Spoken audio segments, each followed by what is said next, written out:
Hey everyone, my name is Rochelle from Timesact. Let's learn how our in-stock feature can help boost your sales. Let's get started.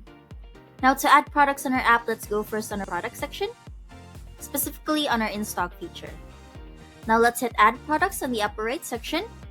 And there are 3 ways to add products on our app. One is by individual product name, by collection, and by attribute. Now for this example, let's use this variant right here, which has stock left in the back end. We can then proceed, and by default, you're routed on our pre-orders section, in which you have to make sure this is disabled. And then we can jump over our in-stock settings that we will have to enable. We can now go over to the shipping date, in which this will actually affect the fulfillment status on the back end. So say for example, you've set this as not set, the order status will be marked as unfulfilled, date will be scheduled, while period and interval will be on hold. Now we also have a time period and a discount.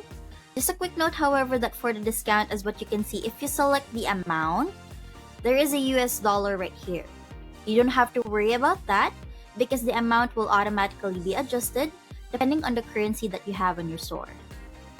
Now for the settings template, if you just started adding products on our app, by default, you will have the in-stock global default template that we have. We can then hit save. And as what you can see, this product is already activated on our app. To see how it would look like on the front end, you just have to hover over this icon right here.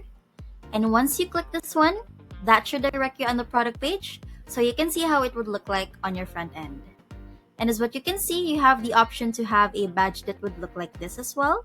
And you have an option to customize how it would look like as well. And that's it for Timesact in-stock feature. Thank you for watching and look out for the next videos.